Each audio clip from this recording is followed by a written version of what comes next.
Front door they ball like fire. Hot super blood in no tire. Backset king no retire. Energy boss to the wire. With us they snapping the magic lights. Two bros they shine day and night. Ben we boys no be small thing. Good guys with the sauce make we sing. Go tall and slick with the moves. Hi guys, welcome to Channel Up, your most preferred channel. Now let me tell you something. This is trending right now. You're wondering that video, right? All right. Let me tell you what you're seeing right now is not an illusion, or what you saw was not a camera trick. That was Hilda Baci, widely known as Hilda Baci, standing inside what I would call the monumental pot that she has chosen as the vessel for her latest audacious dream of cooking the biggest pot of jollof rice in the whole world. It sounds funny, but very, very serious. Welcome back to the channel. Today, history is not a story of yesterday, yeah? It is unfolding before our eyes in Lagos. Nigeria's celebrated chef, Hilda Baci, the same young woman who captured global attention with her cookathon in 2023, is back in the spotlight. But this time, the mission is even grander, the challenge even bolder, and the symbolism even quite deeper. She is attempting nothing else than to cook the largest pot of jollof rice ever prepared in the whole wide world. From Muri Okunola Park in Lagos, the aroma, the energy, and the pride are unmatched. This is more than just food. It is culture, unity, and ambition, all in one pot, a pot of jollof rice.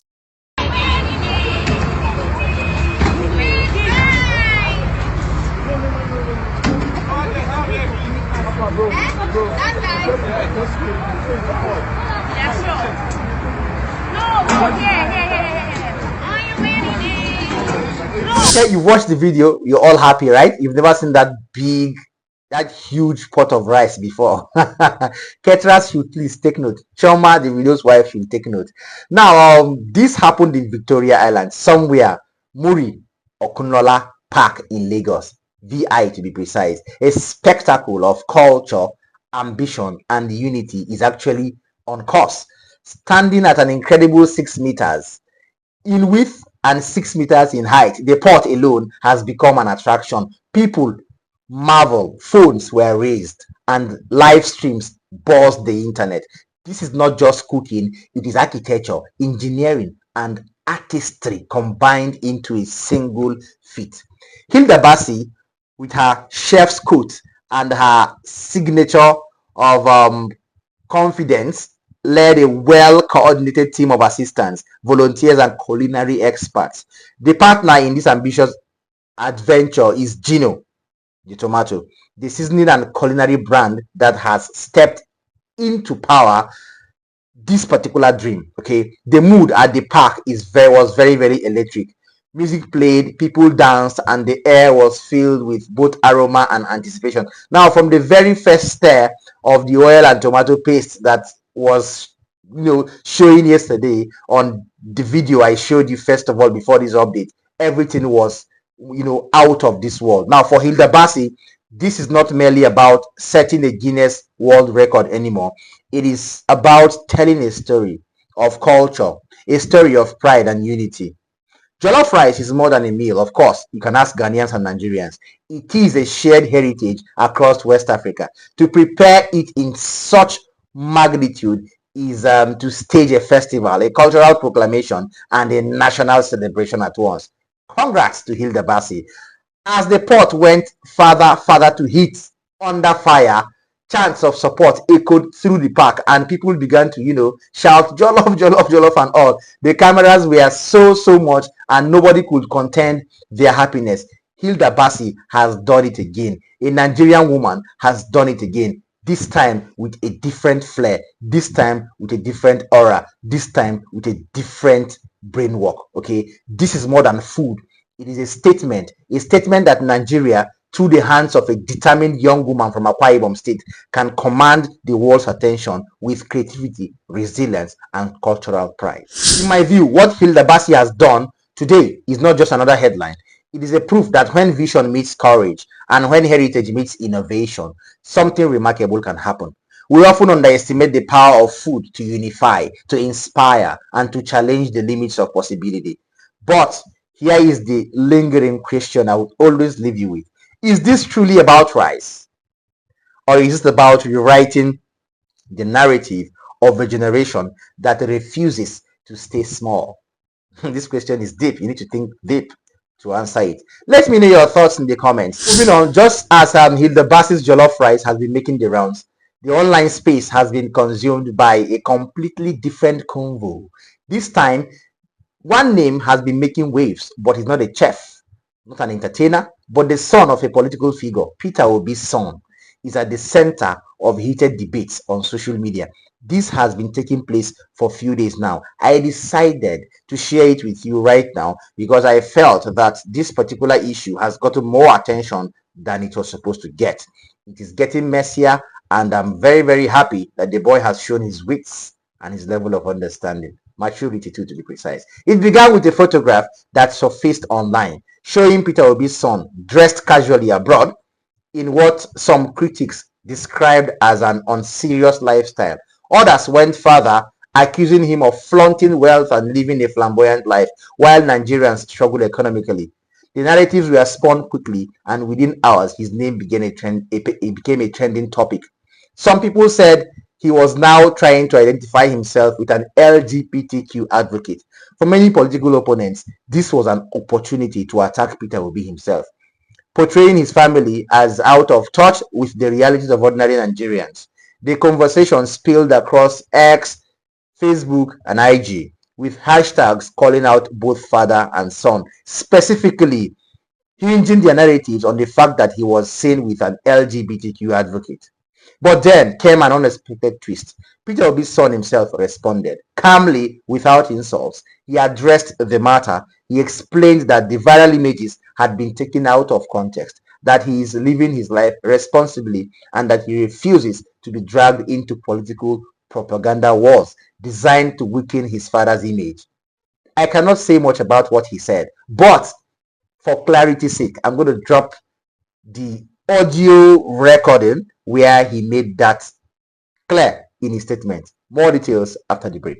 My fellow Nigerians, I have refrained from engaging with vitriol, scorn, and suspicion directed at me online because I was not raised to trade in lies or to indulge in false narratives.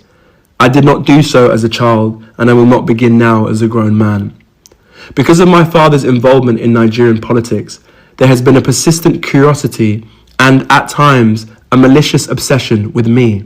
Why? I do not know. I have no social media presence and no interest in maintaining one, so I rarely correct these falsehoods. But perhaps it is time I address them. I understand that gossip follows those connected to public life, but let me remind you, my father is the one in politics, not me. To assume that my life or choices are somehow political statements is a flawed and childish calculation. It reveals more about the pettiness of those spreading such narratives than it does about me or my father. This pattern has become all too familiar. Individuals opposed to my father seize ordinary photos of me, images that are neither hidden nor secret, and repackage them with false stories. These are not revelations, they are not exposés, they are simply misrepresentations, fiction spun from pictures. I have seen this happen to others, but experiencing it myself repeatedly is deeply unsettling. Still, I want it to be known clearly, what is being circulated is gossip. I'm an actor and a writer by profession. Many are surprised, given the businessman, entrepreneur, and economist my father is. I'm sure he imagined I might follow that path. Yet, though my career is far from what he envisioned, he fully supports me. Unlike many children of Nigerian politicians, I have never relied on nepotism. I was raised to know that my father's wealth is not mine and that I must build my own life. My chosen path is in theatre and filmmaking, so far from the world he inhabits. An industry that embraces diversity of class, race, sexuality, and identity. I portray characters vastly different from myself. Yet some online use these roles against me and my father, presenting fiction as fact. I trust any rational person can see how absurd this is. More importantly, Nigeria has far greater issues than idle speculation about what Peter Obi's son is doing. Our nation still struggles with insecurity, a weakened economy, crumbling infrastructure, failing healthcare, and politicians who steal from the people they swore to serve. And yet, for some, the priority is to spread gossip about who Peter Obi's son appears with in a photo. This is a distraction from the real crisis that matters to all Nigerians. The truth is simple. Peter Obi's son appears in photos with his friends and his work colleagues, nothing more. If people wish to invent otherwise, I hope they sleep soundly, knowing they are spreading lies. Nor I or my father are perfect men, and as a father and son we have our differences, but I can attest to his integrity and his relentless desire to lead Nigeria out of its current hardships. In our home as a child, the lesson was always clear. Face your work, do it honestly, and contribute to the good of others. That is what I will continue to do. So to those who attempt to distract us with lies, I beg you, stop pulling attention away from Nigeria's urgent problems. My father has my vote, not because he is my father, but because he is the right man for the job. If others wish to go low, invent scandals, or attack me to wound him, they are free to do so. But we will go high, and we will continue to focus on the future of Nigeria. With love. Welcome back. So his reply silenced some critics, but it also fueled others, leading to fresh debates about whether the children of politicians owe the public an explanation for their private lives or not. Some Nigerians applauded his maturity, saying his calm response, his level of intelligence showed character. Others insisted that once you are tied to a political figure, privacy can no longer be absolute. Which one do you agree with? Because I feel that even if he's wherever, he's whoever, he's entitled to his own lifestyle. At least, even if he is bad as people are portraying him to be, which I'm not sure about, there are lots of people whose sons are worse. So why call him out? So, today we have witnessed two very different stories shaping Nigeria's combo. A chef proving that food can be history, and a young man showing that his private life has nothing to do with his career, kind of. But here is the real question. Are we in an era where our national pride will be defined more by pots of rice and viral photographs of politicians' children than by the structures we build for our future and for ourselves? I will leave you with that thought. Drop your views in the comment section. Subscribe to this channel if you haven't done that already. Tap the notification bell and join me again for the stories that shape not just our headlines but our identity as a nation. See you next time. Bye.